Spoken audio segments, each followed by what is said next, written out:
Tomorrow, Mars, the warrior planet, is going to collide directly with Chiron, the wounded healer, at the absolute final degrees of Aries.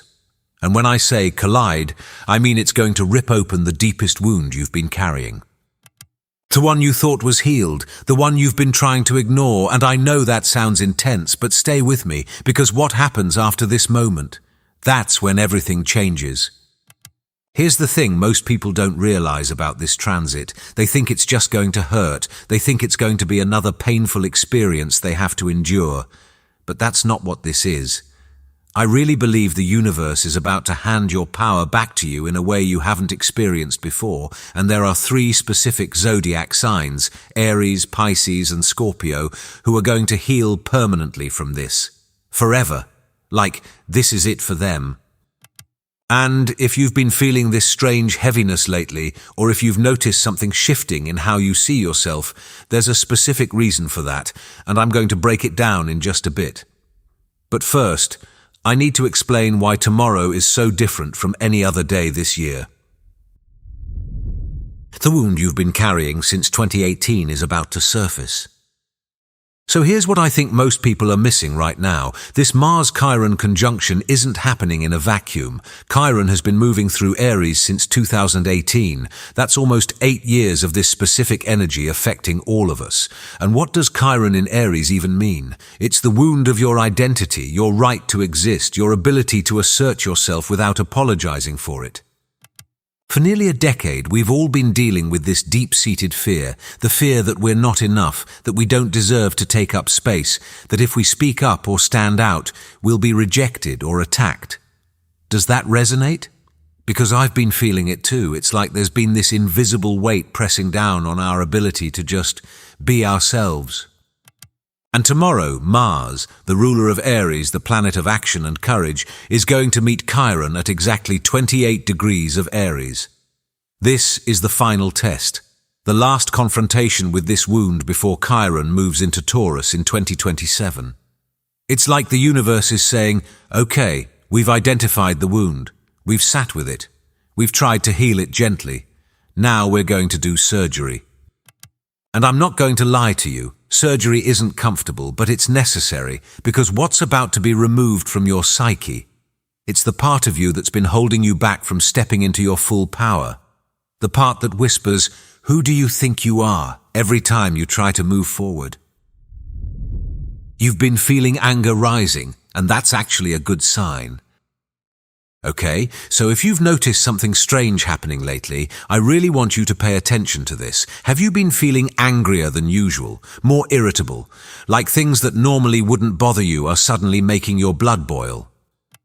I've been experiencing this myself, and at first I thought something was wrong with me, but then I started looking into the astrology, and it all made sense. Mars is the planet of anger. It's the planet of assertion, of boundaries, of that primal instinct to protect yourself. And when Mars meets Chiron, the wound, it forces all that suppressed anger to the surface. But here's what I think people need to understand. Anger isn't the enemy. I know we've been conditioned to think anger is bad, that we should always be calm and peaceful and zen. But anger is information. It's your body's way of telling you that a boundary has been crossed, that something is not okay, that you need to take action. The problem is, most of us have been taught to swallow our anger, to suppress it, to turn it inward and attack ourselves instead of addressing what's actually making us angry. And that's the Chiron wound right there. That belief that our anger isn't valid, that we don't have the right to be upset, that if we express it, we'll be abandoned or punished. So when this anger comes up tomorrow, and trust me, it's coming, don't push it down, feel it, let it move through you. Because I really believe that anger is the fuel you need to finally set the boundaries you've been too afraid to set. It's the energy that's going to propel you into the version of yourself that refuses to be small anymore. Now, am I saying you should go around yelling at everyone? No, absolutely not. But I am saying that the anger rising in you right now is showing you exactly where you've been giving your power away. And that's actually incredibly valuable information. Something shifts. This is your anchor. Okay, so remember when I said there's something specific I'd explain later? This is it. And honestly, this was a huge aha moment for me when I discovered it. The Mars Chiron conjunction happens at 3:30 in the afternoon tomorrow. That's the moment the wound gets ripped open. That's the peak of the intensity. But here's what almost nobody is talking about. 30 minutes later, at 4 in the afternoon, there's a new moon in Taurus. Do you understand how perfect that timing is? It's like the universe knew we couldn't just have this massive psychic surgery without immediate support. Because Aries is fire. It's fast, it's intense, it's volatile. And if that energy just stayed in the air without grounding, it could spiral into chaos. But Taurus is earth, it's grounding, it's stabilizing. It's the energy that says, okay, we've done the hard part. Now let's integrate this into your physical reality. This new moon is your anchor. It's the moment where all that raw, exposed energy gets channeled into something tangible. And I think this is where the real magic happens. Because you're not just healing emotionally or spiritually. You're being given the opportunity to ground this healing into your body, into your daily life, into the actual physical choices you make moving forward. And here's something else I find really interesting. The new moon happens near a fixed star called Algol, which has this reputation for being intense and fierce. It's associated with Medusa, with feminine power, with the kind of strength that doesn't apologize for existing. So this isn't a gentle, soft new beginning. This is a fierce reclaiming, a protective force rising up to say, no more. I'm done shrinking. I'm done hiding. This is who I am. Does that feel like what you've been building toward? Because I really think that's the energy we're all stepping into right now. The universe is asking, do you have the right to take up space? Okay, so let's talk about what this wound actually is, because I think understanding the question helps us understand the answer. Chiron in Aries for the past 8 years has been asking one fundamental question: do I have the right to exist as I am? Do I deserve to take up space in this world? Am I allowed to want what I want, to be who I am, to pursue what matters to me? And for so many of us, the answer we've been living with is no, or at least only if I'm perfect, only if I don't bother anyone, only if I make myself small enough that no one feels threatened by me. That's the wound. That's what gets exposed tomorrow. All those times you dimmed your light because you were afraid of being too much. All those moments you held your tongue because you didn't want to rock the boat. All those dreams you put on hold because you convinced yourself you weren't ready, you weren't good enough, you didn't deserve it yet. And I have to be honest with you, when this comes up, it's not going to feel good. You might feel embarrassed. You might feel angry at yourself for all the years you wasted playing small. You might feel grief for the version of yourself that never got to fully exist. But here's what I want you to remember. The fact that it's coming up means it's on its way out. The universe doesn't show you something unless you're ready to release it. And tomorrow, when Mars forces this wound into the light, you're going to have a choice. You can either let it consume you with shame and regret, or you can look at it, acknowledge it, thank it for trying to keep you safe, and then let it go. Because I really believe that after tomorrow, you're not going to be the same person. Something fundamental is going to shift in how you see yourself. And honestly, I think that's exactly what needs to happen. You will get your power back. So the healing doesn't end on May 16th. Actually, that's just the beginning. The real reclamation of your power comes 10 days later, on May 26th, when Mars squares Pluto. And if that sounds ominous, I get it. Mars-Pluto aspects have this reputation for being intense, confrontational, even explosive. But here's how I see it. And this might change your whole perspective on this. By May 26th, you've already faced your deepest wound. You've already done the hardest part. So when Mars squares Pluto, it's not about being wounded again. It's about taking everything you learned from that wound and using it to destroy whatever's been keeping you trapped.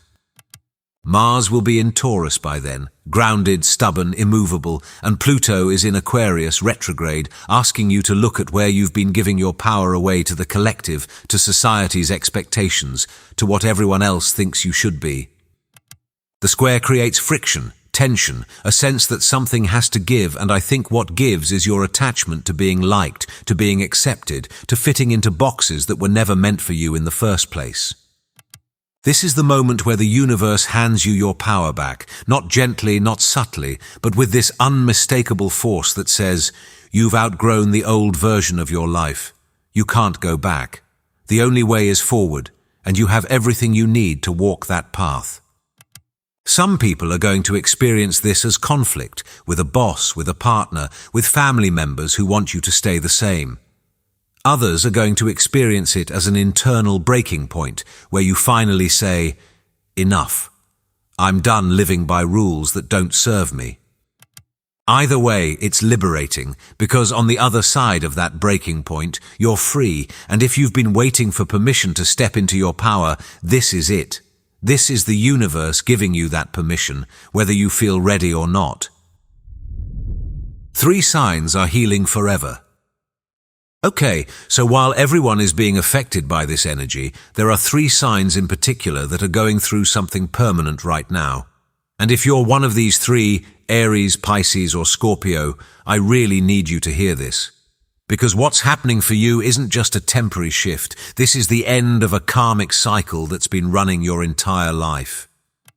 Let's start with Aries. If you're an Aries, sun, moon, or rising, this conjunction is happening directly in your first house, your house of self, your identity, your physical body, your entire presence in the world. You've hosted Chiron since 2018, which means you've spent 8 years questioning your right to lead, to assert yourself, to be the bold, confident person you naturally are. And I think what's been happening is you've absorbed every criticism, every rejection, every moment someone made you feel like you were too much or not enough. You've internalized it. And it's made you second-guess yourself in ways that go against your entire nature. But tomorrow, when your ruling planet Mars meets Chiron in your first house, something clicks. You realize that all those doubts, they were never yours. They were projections from people who were threatened by your fire. And the healing comes from forgiving yourself, for all the times you held back, for all the times you dimmed your light, for all the years you forgot who you really were.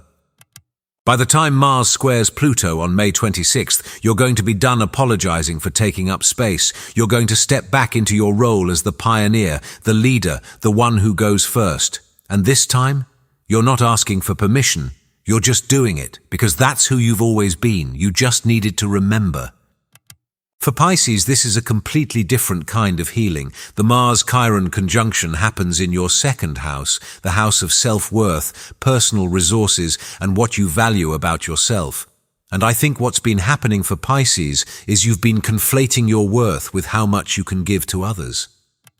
You've been the savior, the healer, the empath who absorbs everyone else's pain, and somewhere along the way, you convinced yourself that your value comes from how much you can sacrifice, how much you can endure, how much you can pour out, even when you're running on empty. But that's not sustainable, and tomorrow, when Mars rips open that wound, you're going to feel it, the exhaustion, the resentment, the realization that you've been abandoning yourself in an attempt to save everyone else. The healing for Pisces comes from releasing the savior complex, from realizing that you don't have to be everyone's hero, that your worth isn't determined by how useful you are to others, that you're allowed to have boundaries, to say no, to prioritize your own needs without guilt. And when Mars squares Pluto on May 26th in your third house, you're going to find your voice. You're going to start speaking up about what you need, what you want, what you will and won't tolerate. And for the first time in a long time, you're going to choose yourself, not out of selfishness, but out of self-preservation, because you finally understand that you can't pour from an empty cup. And then there's Scorpio. Scorpio, co-ruled by Mars and deeply connected to Pluto, you're being hit from both sides of this transit. The Mars-Chiron conjunction happens in your sixth house, your daily routines, your health, your work, your service. And I think what's being exposed for Scorpio is how much control and anxiety you've been holding in your body. You're the sign of transformation, but transformation requires trust, and trust is hard when you've been hurt before. So you grip tighter, you control more, you try to manage every variable so you never feel vulnerable again. But that control is exhausting you. It's manifesting as tension in your body, as insomnia, as this constant low-level anxiety that never fully goes away. And tomorrow, Mars is going to force you to confront that. to see how much energy you're spending trying to control outcomes that were never yours to control in the first place. The healing for Scorpio comes from letting go, from releasing the need to know everything, to control everything, to protect yourself from every possible hurt. And when Mars in your 7th house squares Pluto in your 4th house on May 26th, it's going to get really real, because this is about your intimate relationships and your deepest psychological foundations. You're going to have to choose. Do you want to keep holding on to these old fears and patterns of control, or do you want to step into real intimacy?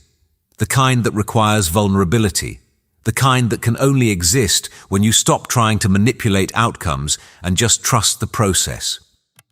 And I think once Scorpio makes that choice, once you consciously decide to release those karmic patterns of fear and control, you're going to experience a level of relational depth and personal power you've never felt before. Because your power was never in the control, it was always in the surrender. This isn't just about you. The collective is waking up. So while I've been talking about this from a personal perspective, I think there's something bigger happening here too. Because this Mars Chiron conjunction isn't just healing individuals. It's healing a collective wound around the masculine, around aggression, around how we assert ourselves in the world. For decades, we've been operating under this distorted version of Mars energy, the kind that dominates, that conquers, that sees vulnerability as weakness and compassion as softness. And that's led to so much violence, so much abuse, so much pain on a global scale. But I really believe we're at a turning point. This conjunction is forcing us to redefine what it means to be strong, what it means to be powerful, what it means to be a warrior in the modern world.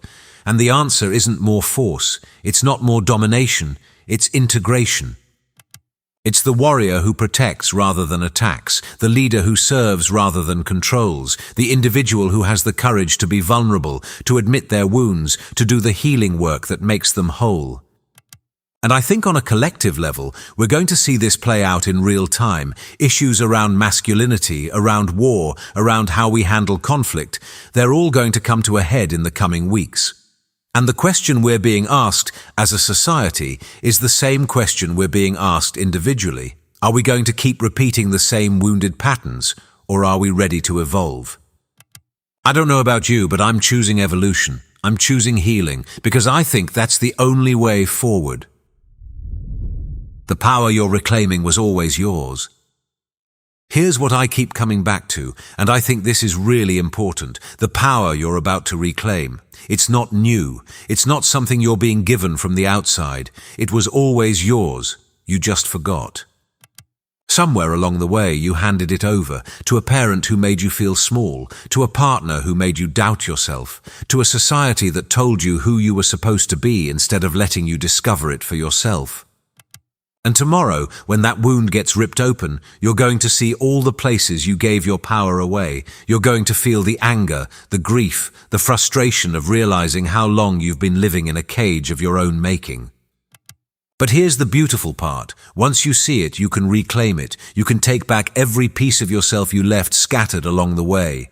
You can gather up all that power, all that authenticity, all that fierce, unapologetic energy, and you can integrate it back into who you are. And when you do that, everything changes. The way you walk through the world changes. The way you speak changes. The way you make decisions changes. Because you're no longer operating from fear. You're operating from power. Your power. The power that's been waiting for you to claim it this whole time. So if you're feeling scared about tomorrow, I get it. Transformation is scary, but on the other side of this, you're going to be more yourself than you've ever been. And honestly, I can't wait to see what you do with that. All right, if you're still here, thank you so much for watching. Seriously, this topic has been on my heart for weeks, and I'm grateful you stayed with me through all of this. If this resonated with you and you want more content like this, I'd really appreciate it if you hit that subscribe button. It helps more than you know, and please drop your experiences in the comments, especially if you're one of the 3 signs healing forever. I really want to hear what you've been going through. We're all in this together. Take care of yourself, and I'll see you in the next one.